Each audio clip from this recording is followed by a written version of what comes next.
পাহাড় ও জঙ্গলে ঘেরা তামিলনাড়ুর দুর্গম এক গ্রাম মালায়া নামে এক ব্যক্তি তার গর্ভবতী স্ত্রী মন্দিরাকে নিয়ে বেশ সুখে শান্তিতে জীবন কাটাচ্ছিল।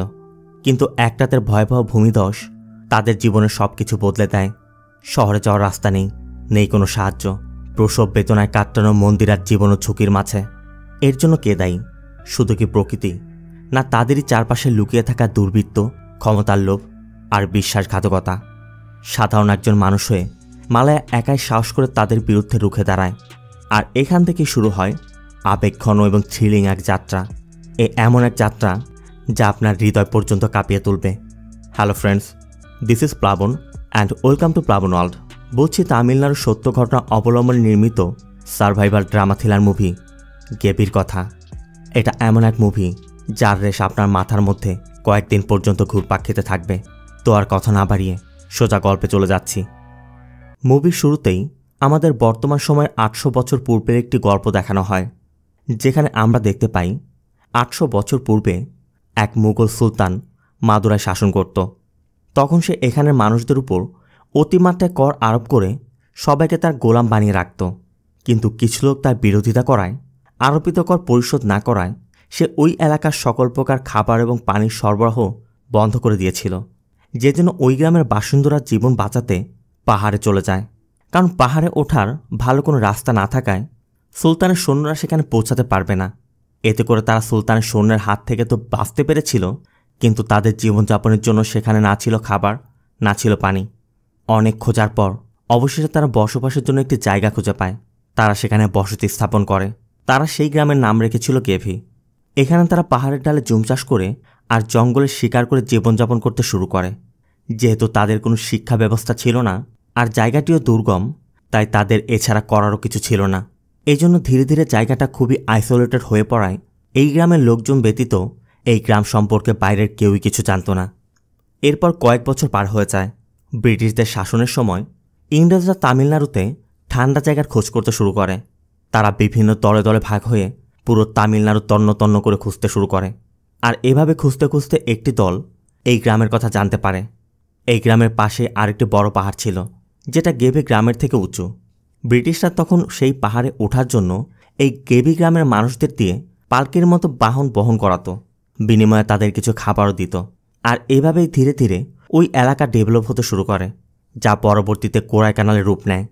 তবে যে গ্রামের কথা আমরা বলছি, বর্তমান সময়ে কোরাইকানালে সেই গ্রামের অস্তিত্ব আছে, তবে গেভি নাম বদলে সেটা ভেলাগেভি রাখা হয়েছে।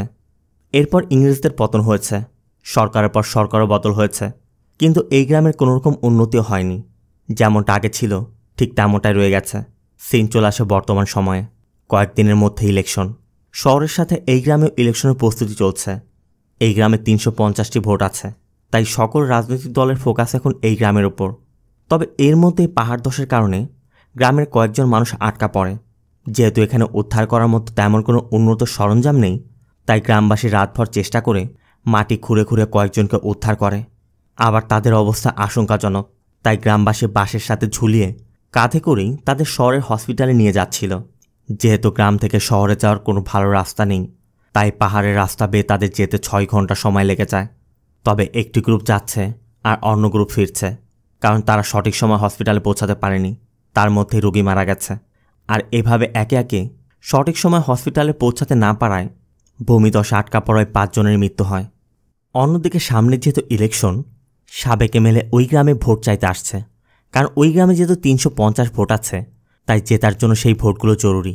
সাবেক এমএলএকে পুলিশের এসআই নরসিংহা সাথে করে নিয়ে যাচ্ছিল।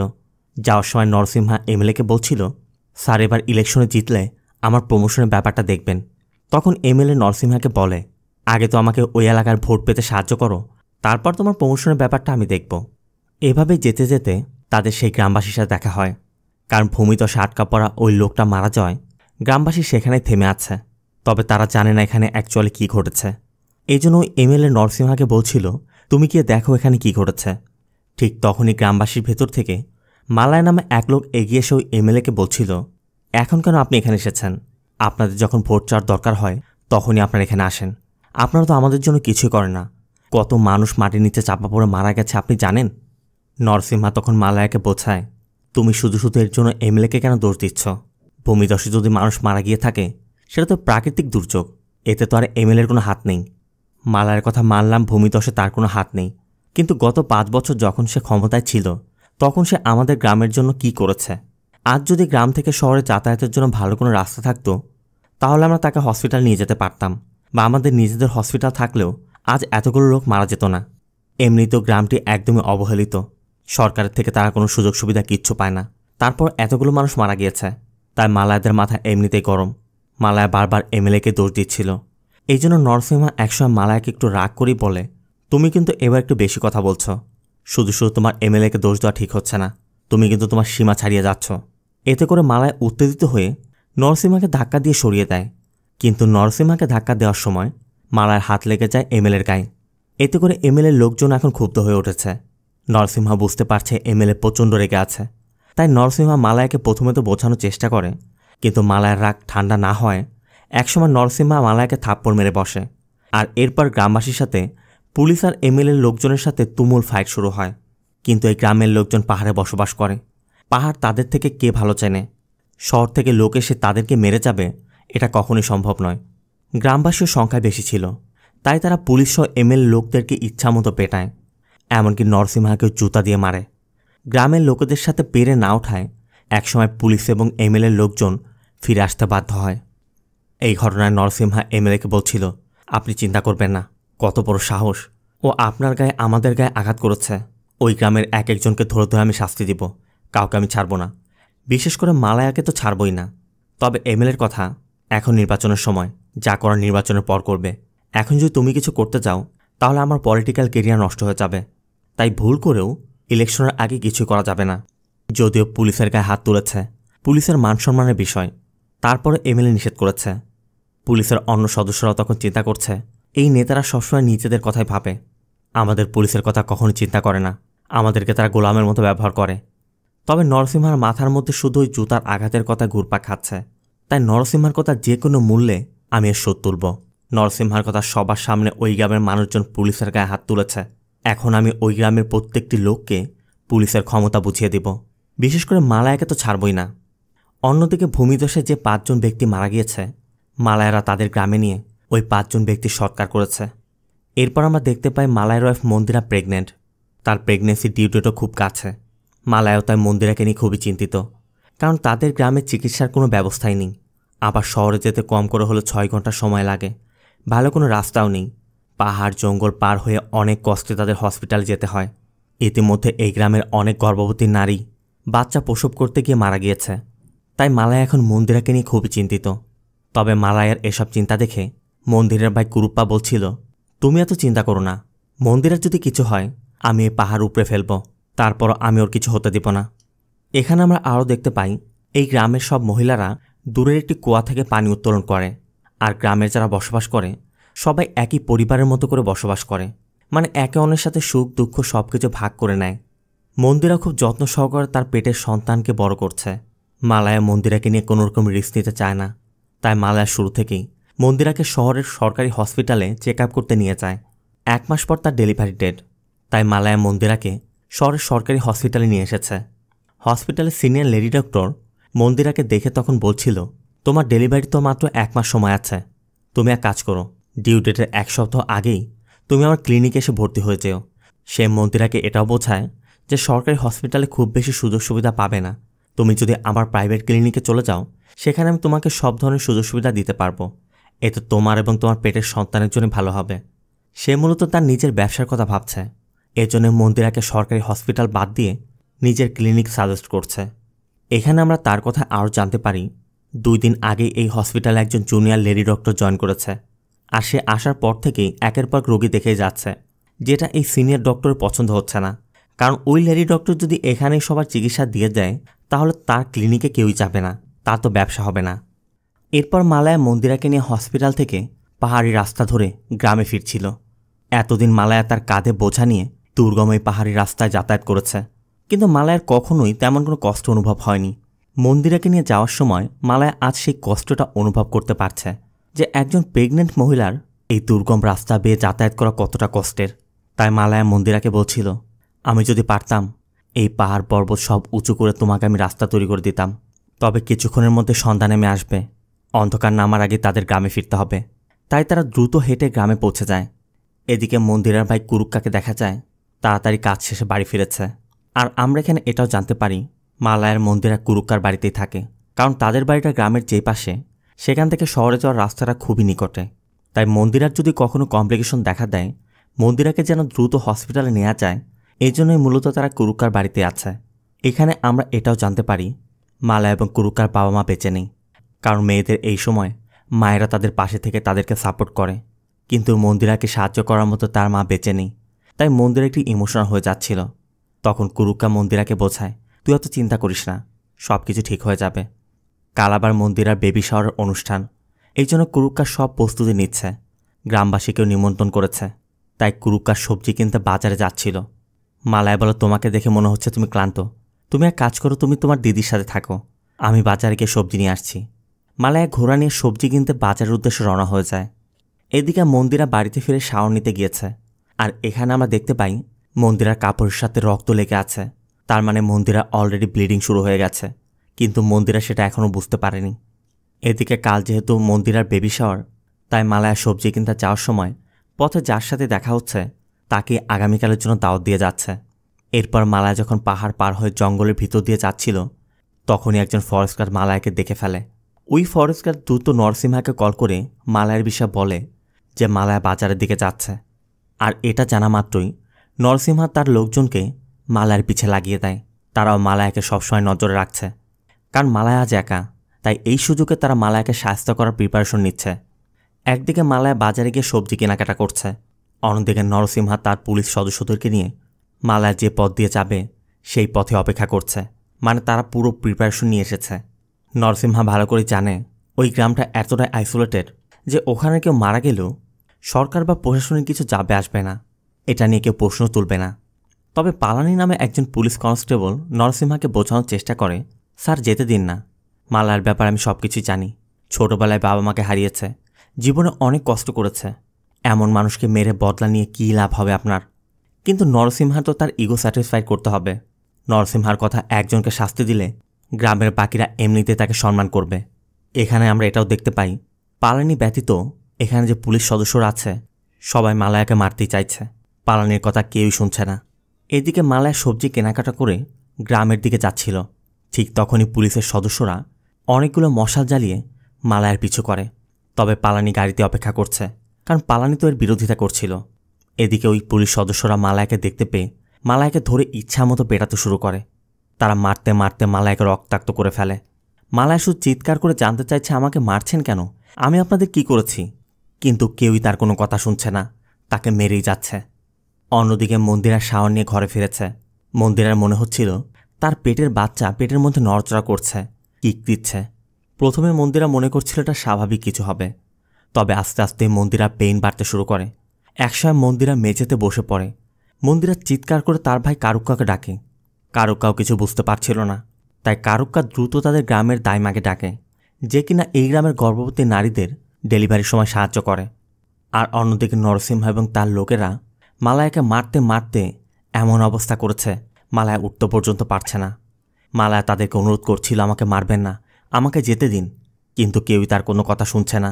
এদিকে পালানিও বুঝতে পারছে ওরা হয়তো মালায়াকে খুন করার প্ল্যান করছে, তাই পালানি একসময় নরসিংহার পায়ে ধরে তাকে অনুরোধ করে যে ওকে ছেড়ে দিন, ওকে মারবেন না। কিন্তু নরসিংহা কোনো দয়া দেখাচ্ছে না, উল্টো মালায়াকে মারতে মারতে তারা জঙ্গলের ভিতরের দিকে নিয়ে যায়। আর অন্যদিকে গ্রামে ওই দাইমা মন্দিরার কন্ডিশন দেখে খুব চিন্তায় পড়ে গেছে, কারণ মন্দিরা প্রচণ্ড ব্যথায় কাতরাচ্ছে। দাইমা বেশ কিছুক্ষণ পর্যবেক্ষণ করে বাইরে এসে সবাইকে জানায় ওর বাচ্চার গলায় নাড়ি পেঁচিয়ে গেছে, স্বাভাবিকভাবে ডেলিভারি হওয়া সম্ভব নয়, যত দ্রুত সম্ভব ওকে হসপিটালে নিতে হবে, না হলে মা এবং বাচ্চা দুজনই মারা যেতে পারে। এদিকে কারুক্কা বেচারা পড়ছে এক মহাবিপদে। একে তো তাদের বাবা মা নেই, ঘরে মন্দিরার এমন কন্ডিশন, মালায়া বাজার থেকে এখন পর্যন্ত ফিরেনি। কারুক্কা এখন কি করবে কিছুই বুঝতে পারছে না। অন্যদিকে নরসিংহ এবং অন্যান্য পুলিশ সদস্যরা মালায়াকে তখনও টর্চার করে যাচ্ছে। এর মধ্যে একজন পুলিশ সদস্য বলছিল, স্যার ওকে জীবন্ত জ্বালিয়ে দিই। কিন্তু নরসিংহার কথা, জীবন্ত জ্বালিয়ে দিলে তো এক ঝটকাতেই মরে যাবে, ওকে এত সহজে মারা যাবে না, ওকে আমি তিলে তিলে টর্চার করে মারব, যাতে ও ধীরে ধীরে বুঝতে পারে ও কাদের সাথে পাঙ্গা নিয়েছে, ও যেন চিনতে পারে আমরা কারা। মালায়া তখনও বলছিল, ওই মানুষগুলো মারা যাওয়ার কারণে রাগের বশে আমি বলে ফেলেছি, আমি তো অন্যায় কিছু করিনি, দয়া করে আমাকে ছেড়ে দিন, আমাকে মারবেন না। কিন্তু তারপরও তারা মালায়াকে টানতে টানতে অন্যদিকে নিয়ে যায়। এদিকে গ্রামে মন্দিরের অবস্থা খুবই ক্রিটিক্যাল হয়ে যাচ্ছে। কারো কেউ একা কিছু করতে পারছে না। তাই গ্রামের অন্য সবাই মিলে সিদ্ধান্ত নেয় তারা মন্দিরাকে যে কোনো মূল্যে মন্দির পর্যন্ত নিয়ে যাবে। সেখানে থাকা লোকজন গ্রামের বাকি সবাইকেও ডেকে আনে। তারা সবাই বাঁশের মধ্যে ঝুলিয়ে মন্দিরাকে নিয়ে যাওয়ার প্ল্যানিং করছে। সাথে কারুকাকেও বোঝায়, তুই কোনো চিন্তা করিস না, আমরা সবাই আছি, আমরা দেখব, আমরা মন্দিরা কিছু হতে দিব না। সাথে গ্রামের পোস্টম্যান তার ফোন থেকে হসপিটালে কল করে, কারণ তারা প্ল্যান করছে এদিকে তারা মন্দিরাকে মন্দির পর্যন্ত নিয়ে যাবে, আর অন্যদিকে হসপিটালে কল করে ডক্টরকে মন্দিরে আসতে বলবে যাতে তারা মন্দিরাকে বাঁচাতে পারে। কিন্তু পোস্টম্যান যতই কল করছে হসপিটাল থেকে কেউই পিক করছে না। কারুকাও তাকে বারবার বলছে ডক্টর কি আসবে। পোস্টম্যান তখন কারুকাকে বোঝায়, তুই আগে মন্দিরাকে নিয়ে যাওয়ার ব্যবস্থা কর, আমি কথা বলে তাকে আনার ব্যবস্থা করছি। এর মধ্যে হসপিটালের পিয়ন ফোন বাজার শব্দ পেয়ে ফোন রিসিভ করতেই ওই পোস্টম্যান তাকে মন্দিরের বিষয় খুলে বলে। সাথে সাথে পিয়ন ওই লেডি ডক্টরকে নিয়ে দেয়। পোস্টম্যান তখন লেডি ডক্টরকে মন্দিরের বিষয়ে সব কিছু বলে যে আমরা ওকে কোনো মতে মন্দিরের কাছে নিয়ে আসছি, আপনি দয়া করে দ্রুত সেখানে চলে আসুন। তবে ইমার্জেন্সির কথা শুনে ডক্টর বলে, তুমি কি আমার সাথে মজা করছো? এখন কয়টা বাজে দেখেছ? এত রাতে আমি নিজের জীবনের ঝুঁকি নিয়ে ওই জঙ্গলে যাব? দেখো, এটা তোমাদের সমস্যা, যদি পারো ওকে হসপিটাল নিয়ে আসো, আনা পর্যন্ত বেঁচে থাকলে আমি ওকে বাঁচানোর চেষ্টা করব, আর যদি মারা যায় তাহলে পথে কোনো একটি জায়গায় পুঁতে রেখো, এত রাতে আমি ওখানে আসতে পারবো না বলে সে কল কেটে দেয়। যাওয়ার সময় ওয়ার্ড বয়কে বলে যায় যদি কোনো কল আসে রিসিভ করবে না, আর যদি কোনো লোকাল ইস্যু দেখা দেয় তাহলে আমার ক্লিনিকে পাঠিয়ে দিবে বলে সে হসপিটাল থেকে বাড়িতে চলে যায়। ডক্টরের কথা ওই পোস্টম্যান স্পষ্টই বুঝতে পারছে তাদেরকে সাহায্য করতে সে আসবে না। আবার এখানে কুরুকা বারবার জানতে চাইছে ডক্টর কি বলেছে, সে আসবে তো? পোস্টম্যান ভালো করে জানে সে যদি সত্যিটা বলে তাহলে সবাই মনোবল হারাবে, তাই সে সবাইকে মিথ্যা বলে। সে বলে ডক্টর আসবে, তোমরা আগে ওকে মন্দিরে নিয়ে যাওয়ার ব্যবস্থা করো। এরপর মন্দিরাকে মন্দির পর্যন্ত নিয়ে যেতে গ্রামবাসী কাঠের সাথে কাপড় বেঁধে মন্দিরাকে ঝুলিয়ে নেওয়ার প্ল্যান করে। এদিকে মালায়াও এখন পর্যন্ত বাড়িতে ফিরেনি। মালায়াকে নিয়েও সবাই চিন্তা করছে। একজন বলছিল আমাদের কিছু লোক মালায়াকে খুঁজতে পাঠিয়ে দিই, অন্যজন বলে তার প্রয়োজন নেই, আমি গ্রামের মহিলাদের বলে দিয়েছি তারা মালায়াকে খুঁজতে বের হয়ে যাবে। এরপর তারা মন্দিরাকে নিয়ে মন্দিরের উদ্দেশ্যে রওনা হয়ে যায়। আর অন্যদিকে গ্রামের কয়েকজন মহিলা বাজারের রাস্তা ধরে যেতে শুরু করে। অন্যদিকে নরসিংহা মালায়াকে জীবন্ত চালিয়ে দেওয়ার সিদ্ধান্ত নিয়েছে। তার লোকেরা তাই নরসিংহার কথা মতো মালায়ার গায়ের উপর লাকড়ি দিয়ে আগুন দেওয়ার প্রস্তুতি নিচ্ছিল। ঠিক তখনই পালানি এসে নরসিংহাকে বোঝায়, স্যার ও অন্যায় কি করেছে? ও তো শুধুমাত্র ওর এলাকার লোকেদের ভালোর জন্য সব বলেছে। ও তো রাস্তার ডিমান্ড করেছিল, আর যদি ওদের রাস্তা থাকতো তাহলে ওই লোকগুলো মারা যেত না। ও তো অন্যায় কিছু করেনি। কিন্তু নরসিংহার তাতেও কোনো কথা না শুনে উল্টো পালানিকেই ভয় দেখায় যে তুমি যদি আমাদের বাধা দেওয়ার চেষ্টা করো তোমাকেও আমরা ওর সাথে জ্বালিয়ে দিব। এতে করে পালানিও নিরাপয় হয়ে সরে দাঁড়ায়। তবে এরপরই তারা লক্ষ্য করে দেখে মালায়া সেখানে নেই, মানে মালায়া এই সুযোগে সেখান থেকে পালিয়েছে। তাই নরসিংহা সহ বাকি লোকজন মালায়াকে খুঁজতে শুরু করে। অন্যদিকে গ্রামের সবাই মন্দিরাকে মন্দিরের দিকে নিয়ে যাচ্ছে। সবাই তো ভাবছে ডক্টর সেখানে আসবে, কিন্তু একমাত্র পোস্টম্যানই বুঝতে পারছে ডক্টর সেখানে আসবে না। মন্দিরাও আর পেইন সহ্য করতে পারছে না, মন্দিরা চিৎকার করছে। তবে গ্রামের লোকজন তাকে বোঝানোর চেষ্টা করছে, তুমি চিন্তা করো না, আর একটু সহ্য করো, আমরা প্রায় পৌঁছে গিয়েছি, সব কিছু ঠিক হয়ে যাবে। মন্দিরা বারবার বলছিল আমি আর সহ্য করতে পারছি না, দয়া করে তোমরা আমাকে বলো আমার বাচ্চার কি হয়েছে, কেন আমাকে হঠাৎ করে নিয়ে যেতে হচ্ছে, সত্যিটা আমাকে খুলে বলো। কিন্তু কেউই মন্দিরাকে বলছে না। মন্দিরা পেটের বাচ্চার গলায় নাড়ি পেঁচিয়ে আছে। কারুকা মন্দিরাকে বোঝায়, দিদি তুই ভয় পাস না, তোর কিছুই হয়নি, সব ঠিক হয়ে যাবে। কিছুক্ষণের মধ্যে আমরা মন্দিরে পৌঁছে যাব, সেখানে ডক্টর আসছে, কিছু সময় অন্তত কষ্ট কর। তবে এভাবে কিছু তো যাওয়ার পরই মন্দিরার পানি ভাঙতে শুরু করে, তাই বাধ্য হয়ে তাদেরকে থেমে যেতে হয়। গ্রামের ওই দাদিমা মন্দিরাকে ভালো করে পর্যবেক্ষণ করে।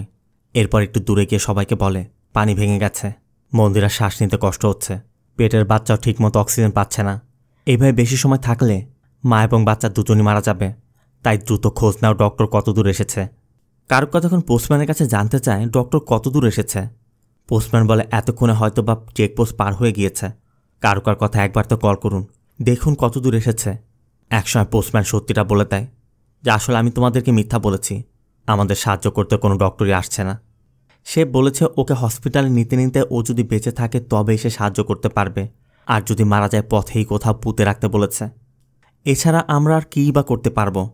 এদিকে মন্দিরা তখনও চিৎকার করে যাচ্ছে। কারোরই আর এই চিৎকার সহ্য হচ্ছে না।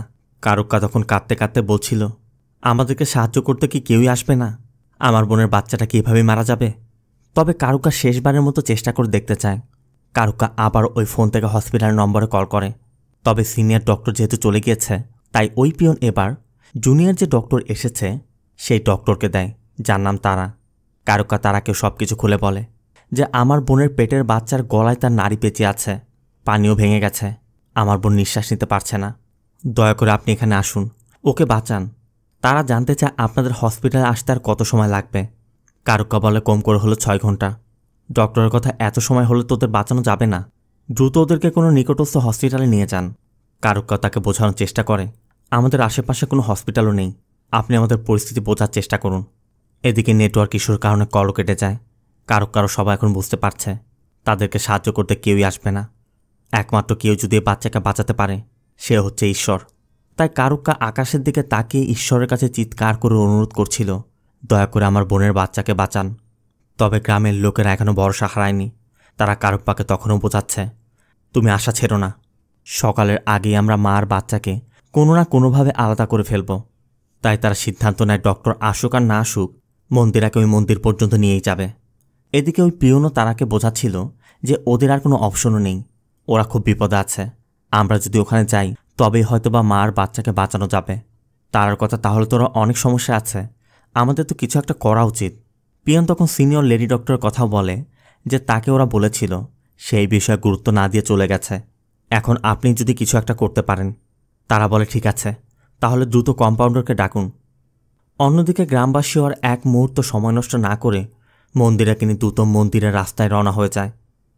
এদিকে তারা কম্পাউন্ডারকে খুঁজতে খুঁজতে দেখে অ্যাম্বুলেন্সের পাশে দাঁড়িয়ে বিড়ি ফুঁকছে। তারা কম্পাউন্ডারকেও এই ঘটনার কথা খুলে বলে যে ওদেরকে যে কোনোভাবে আমাদেরকে সাহায্য করতে হবে। কম্পাউন্ডার বলে, ওই কেস? ম্যাডাম, আপনি মাত্র 2 দিন যাবত এসেছেন, এই বিষয়ে আপনি কিছুই জানেন না। ম্যাডাম এই বিষয়ে সব কিছুই জানে। ওদের সমস্যার কথা জানার পরও ম্যাডাম ওখানে না গিয়ে চলে গিয়েছে, আর আপনি আমাকে সেখানে যেতে বলছেন? তারার কথা ম্যাডাম কি বলেছে না বলেছে সেটা বাদ দিন, ওরা বিপদে আছে, ওদের জীবনটা আমাদের উপর নির্ভর করছে, যে কোনো মূল্যে এখন আমাদের সেখানে যাওয়া উচিত। একজন ডক্টর হিসেবে এটা আমাদের দায়িত্ব। কম্পাউন্ডার বলে, দেখুন ম্যাডাম, ওই গ্রাম সম্পর্কে আমি ভালো করে জানি। প্রতি মাসে এমন 2টি করে কেস এখানে আসে, তার মধ্যে একজন বেঁচে থাকে আর একজন মারা যায়। তাই ওদের ঝামেলার মধ্যে নিজেকে না জড়িয়ে নিজের কাজ নিজে করুন। তারা তো বুঝতেই পারছে না একজন মানুষ কিভাবে এত খারাপ হতে পারে। তখন পাশে থেকে এক সিনিয়র নার্স বলে ওঠে, ম্যাডাম আপনি কেন ওকে অনুরোধ করছেন? আমি আপনার সাথে যাব। আপনি জানেন এখানে কত ডক্টর এসেছে গিয়েছে, কিন্তু এই প্রথম আমি আপনার মতো একজনকে দেখেছি। আমি অনেক জায়গায় চাকরির অফার পেয়েছি, কিন্তু এখান থেকে কোথাও যাইনি। জানেন কেন? কারণ আমার কোনো বাচ্চা হবে না। প্রতিদিন যখন এই হসপিটালে কোনো একটি বাচ্চার জন্ম হয় তখন আমার মনে হয় আমার নিজের বাচ্চা জন্মিয়েছে। প্রতিটি জন্ম নেওয়া বাচ্চাকে কোলে নিয়ে আমি কতটা আনন্দ অনুভব করি এটা আমি আপনাকে বোঝাতে পারবো না। তাই আজ ওই বাচ্চার জন্ম দিতে গিয়ে যদি আমার চাকরি যায়, চলে যাক, আমার কোনো আফসোস নেই। নার্স ওই কম্পাউন্ডারকে বলে, তোমার তো একটি মেয়ে আছে তাই না? একদিন সেও তো মা হবে। ওই দিন যখন সে বিপদে পড়বে তখন তুমি বুঝতে পারবে। বলেই সে তারাকে নিয়ে সেখান থেকে চলে আসে। তবে এরপরই কম্পাউন্ডার বুঝতে পারে এই মুহূর্তে তারও সাহায্য করা উচিত। তাই কম্পাউন্ডার ভিতরে গিয়ে একটি অক্সিজেন সিলিন্ডার নিয়ে আসে। নার্সও প্রয়োজনীয় জিনিসপত্র সাথে নিয়েছে। কম্পাউন্ডার তারাকেও বলে, আমি জানি না আপনি ওই বাচ্চাকে বাঁচাতে পারবেন কি পারবেন না, কিন্তু ওই বাচ্চাকে বাঁচাতে আপনি যে চেষ্টা করছেন তার জন্য আমার মধ্যে ন্যূনতম হিউম্যানিটি এখনও বেঁচে আছে। তবে তারার কথা গাড়ি ছাড়া আমরা কিভাবে সেখানে যাব? কম্পাউন্ডার বলে, চিন্তা করবেন না, আমি আমার কাজিনকে ফোন করে গাড়ি নিয়ে আসতে বলেছি, হসপিটালের বাইরেও অপেক্ষা করছে। তাই সময় নষ্ট না করে দ্রুত চলুন। যাওয়ার সময় ওই পিয়ন তারাকে সেই ফোনটিও দিয়ে দেয় যে ওরা এই নম্বরে কন্ট্যাক্ট করার চেষ্টা করবে, আপনি সাহস করে চলে যান, এখানে কোনো কিছু হলে আমি দেখব। এরপর তারা সবাই কম্পাউন্ডারের ওই কাজিনের টেম্পুতে উঠে যেতে শুরু করে। তবে হসপিটালে গেট পার হতেই কম্পাউন্ডারের কাজিন বলছিল, সামনে চেকপোস্ট, কাল সকালে ইলেকশন, এই মুহূর্তে যদি আমাদেরকে এই অবস্থায় যেতে দেখে তাহলে ঝামেলা করতে পারে। তোমরা জঙ্গলের ভিতর দিয়ে ওই দিকের রাস্তায় গিয়ে দাঁড়াও, আমি কোনো মতে চেকপোস্ট পার হয়ে আসছি। সামনে একটি খাল, তবে সেখানে পানি খুব কম, আর এই ব্রিজের উপর চেকপোস্ট। তাই কথা মতো তারারা টেম্পো থেকে নেমে পায়ে হেঁটে ওই খালটি পার হয়ে যায়। আর এদিকে ওই ব্যক্তি খালি টেম্পো নিয়ে চেকপোস্ট পার হয়ে একটু দূরে গিয়ে তারাদেরকে আবার সেখান থেকে তুলে নেয়। অন্যদিকে আমাদের দেখানো হয় নরসিংহা তার লোকজনকে নিয়ে খুঁজতে খুঁজতে মালায়াকে পেয়ে গেছে। তারা মালায়াকে পানিতে চুবিয়ে মারার চেষ্টা করে, কিন্তু মালায়ের সাথে তারা পেরে উঠছে না। মালায়া তখনও হাত জোর করে তাদের কাছে জীবন ভিক্ষা চাইছে, কিন্তু কোনোভাবেই তারা মালায়াকে ছাড়ছে না। এদিকে গ্রামের লোকজন মন্দিরাকে নিয়ে মন্দিরের দিকে যাওয়ার সময় হঠাৎ করে মন্দিরার ব্লিডিং হতে শুরু করে, তাই পথে আবার তারা দাঁড়িয়ে যায়। দাইমা সব পুরুষকে সেখান থেকে সরিয়ে দেয়, শুধু কারুক্কা উল্টো দিকে ঘুরে দাঁড়িয়ে আছে। দাইমা চেক করে দেখে মন্দিরার বাচ্চার মাথা একটু একটু করে বাইরে আসতে শুরু করেছে। দাইমা বুঝতে পারছে না এখন সে কি করবে। কারুক্কাও শুধু অসহায়ের মতো কান্না করেই যাচ্ছে। মন্দিরাও যন্ত্রণা সহ্য করতে পারছে না। মন্দিরাও কারুক্কাকে বলে, আমি জানি কেউ আসবে না, তুই শুধু মালায়াকে সব বলিস, যে কোনোভাবে আমার বাচ্চাটাকে বাঁচা। মন্দিরাও দাইমাকে বলে, আমার বাচ্চা জন্ম দিতে গিয়ে যদি আমার মৃত্যুও হয়, দয়া করে যে কোনোভাবে আমার বাচ্চাকে বাঁচাবেন। কারুক্কা তখন শুধু কান্না করেই যাচ্ছে, কারণ কারুক্কার তো করার কিছু নেই। দাইমা মন্দিরাকে ভরসা দিয়ে যাচ্ছে, তোর বাচ্চার কিছু হবে না, আমি নিজ হাতে তোর বাচ্চাকে জন্ম দিব, তুই এত ভেঙে পড়িস না, তুই শক্ত থাক। এদিকে তারারা তিনজনও আসছে, তবে গাড়িতে বেশি দূর আসতে না পারায় তাদেরকে জঙ্গলের ভিতর দিয়ে পায়ে হেঁটে আসতে হচ্ছে। তবে আসার পথে তারারা পোস্টম্যানের নম্বরে কল করে এখানের পরিস্থিতি সম্পর্কে জানতে চায়। কারুক্কা তখন তারাকে জানায় বাচ্চার মাথা বের হয়ে এসেছে, এখানের কেউই বুঝতে পারছে না এখন কি করবে। এটা শুনে তারা খুব চিন্তায় পড়ে যায়। তারা তখন ওই দাইমার সাথে কথা বলে। দাইমা তারাকে বলে, বাচ্চার গলায় নাড়ি পেঁচিয়ে আছে, মাথা বের হয়ে আসছে, বাচ্চার মা ব্যথায় নিঃশ্বাস পর্যন্ত নিতে পারছে না, এখন আমি কি করব আমি তো বুঝতে পারছি না। তারা তখন দাইমাকে বলে, ওই বাচ্চার মাথায় হাতের তালু দিয়ে আস্তে আস্তে ধাক্কা দিয়ে বাচ্চাকে ভিতর দিকে পুশ করুন, কারণ বাচ্চার মাথা যদি বাইরে থাকে তাহলে বাচ্চা এবং বাচ্চার মা দুজনকে বাঁচানো যাবে না। ওদেরকে বাঁচানোর এটাই একমাত্র উপায়, কারণ যে কোনোভাবেই ডেলিভারিটা একটু ডিলে করতে হবে। তাই তারার কথা মতো দাইমা তাই করে। তবে এতে করে মন্দিরার পেইন আরও বেশি বেড়ে গেছে। তারা বলে, আমরা দ্রুত এসে পড়ব, আপনারাও ততক্ষণে যতদূর আগাতে পারেন আগান। এই জন্য আবারও মন্দিরাকে নিয়ে সামনের দিকে আগানো শুরু হয়। অন্যদিকে নরসিংহারা মালায়াকে আবারও জীবন্ত জ্বালিয়ে দিতে চাচ্ছিল, তবে মালায়া কোনো মতে তাদের হাত থেকে আবারও পালানোর চেষ্টা করে। তবে মালায়াকে খুঁজতে গ্রাম থেকে যে মহিলারা এসেছিল তাদের সাথে মালায়ার দেখা হয়ে যায়। এমন অবস্থায় দেখে তারাও বুঝতে পারছে না মালায়ার এই পরিস্থিতি কে করল। তারা মালায়াকেও জানায় যে মন্দিরার পেইন উঠেছিল, মন্দিরার পেটের বাচ্চার গলায় নাড়ি জড়িয়ে গেছে, এই জন্য গ্রামের লোকজনকে হসপিটালে নিয়ে যাচ্ছে। দাইমা বলেছে ঘণ্টা দুয়েকের বেশি হয়তো বাঁচানো যাবে না। আবার নরসিংহা তার লোকজন নিয়ে এখনও মালায়াকে খুঁজে বেড়াচ্ছে। এদিকে তারারাও জঙ্গলের ভেতর দিয়ে হেঁটে হেঁটে আসছিল। যদিও তারা যে সিদ্ধান্ত নিয়েছে মেডিকেলি সেটা রং, কিন্তু তারার মাথায় এখন শুধু ওই বাচ্চার মাকে বাঁচানোর চিন্তা, তাই তারাকে বাধ্য হয়ে সেই ডিসিশনটা নিতে হয়েছে। কিছুক্ষণের মধ্যে তারারা ওই স্থানে পৌঁছে যায় যেখানে তাদের আসার কথা ছিল। তবে এখনও গ্রামবাসী মন্দিরাকে নিয়ে আসেনি। তারাও ভাবছিল ওরা আসতে পারবে তো। তবে এরপরই গ্রামবাসী মন্দিরাকে সেখানে নিয়ে আসে। তারাকে দেখে মন্দিরাও তারাকে বলছিল, আপনার যা করা করুন, আমার কথা ভাবতে হবে না, যে কোনো মূল্যে আমার বাচ্চাকে শুধু বাঁচান। তারা মন্দিরাকে ভরসা দেয়, আমি তো এসে পড়েছি, কারোরই কিছু হবে না। এদিকে মন্দিরের কথা শুনে মালায়া মন্দিরের দিকে ছুটে যাচ্ছিল। তবে পথের মধ্যে নরসিংহার লোকজন মালায়াকে আবার ধরে মারতে শুরু করে। মালায়া তখনও নরসিংহাকে বলছে, স্যার আমার ওয়াইফের অবস্থা খুব খারাপ, আমাকে ওর কাছে যেতে হবে, আমাকে ছেড়ে দিন। নরসিংহা তখন মালায়াকে বলে, তুই আমার পায়ে ধরে ক্ষমা চেয়ে বল যে তুই অন্যায় করেছিস, তবে আমি তোকে ছাড়ব। নরসিংহার কথা মতো মালায়া তাই করে, কিন্তু তারপর নরসিংহা বলে, তুই কি ভেবেছিস আমার পায়ে ধরে ক্ষমা চাইলে আমি তোকে ছেড়ে দিব? মালায়া তখন বলে, দেখুন স্যার, আপনি কিন্তু ভুল করছেন, আমি আপনার ভালোর জন্য বলছি, আমাকে আমার ওয়াইফের কাছে যেতে দিন। নরসিংহা তখন হাসতে হাসতে বলে, তুই নিজে এখন মরতে যাচ্ছিস, তুই তোর ওয়াইফকে বাঁচাতে পারবি? এটা বলা মাত্রই মালায়া নরসিংহা সহ একে একে সবাইকে মারতে শুরু করে। মালায়া এক একজনকে ধরে নির্মমভাবে মারে। মালায়া সবাইকে এমনভাবে পেটায় যে কেউই আর উঠে দাঁড়াতে পারছে না। এরপর মালায়া নরসিংহার উদ্দেশ্য বলে, আমি তো শুধুমাত্র আমাদের অধিকারের কথা বলেছিলাম, নিজেদের অধিকার আদায় করা কি অন্যায় কিছু? আমি কি কোনো অন্যায় করেছি? কেন আমাকে কুকুরের মতো পেটাচ্ছিলেন? আমি তো শুধুমাত্র আমাদের বেবি শাওয়ার করার প্ল্যান করেছিলাম। মালায়ার কথা, আজ যদি আমাদের গ্রামে হসপিটাল থাকতো আমরা কি শহরে যেতাম? আমাদের যাতায়াতের ভালো রাস্তা থাকলে আমাদের গ্রামের মানুষরা এভাবে মারা যেত? তোমাদের মতো মানুষেরা আমাদের কষ্ট বুঝতে পারবে না। আমার ওয়াইফকে দেখতে হলে যদি তোমাদেরকে খুন করে সেখানে যেতে হয়, আমি এক একজনকে ধরে ধরে মারব। পালানি তখন নরসিংহকে বলছিল, আপনি না ওকে কুকুর বলেছিলেন, এখন দেখেছেন রাস্তার কুকুর রেগে গেলে কি করতে পারে?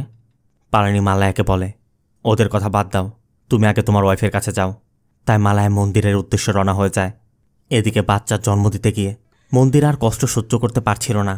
অতিরিক্ত পেইনের কারণে মন্দিরা একসময় জ্ঞান হারিয়ে বসে। এই জন্য মন্দিরাকে অক্সিজেন দেয়া হয়। তারাও যথাসাধ্য চেষ্টা করে যাচ্ছে। অবশেষে সকাল নাগাদ বাচ্চার জন্ম হয়, কিন্তু বাচ্চা নড়াচড়া করছে না, কোনো শব্দ করছে না। তারা বাচ্চাকে বাঁচানোর জন্য যথাসাধ্য চেষ্টা করছে। তারা ভাবছিল অক্সিজেন দিলে হয়তোবা বাচ্চাকে বাঁচানো যেতে পারে, কিন্তু যতটুকু অক্সিজেন তারা এনেছিল মন্দিরাকে দিতে গিয়ে সব শেষ হয়ে গেছে।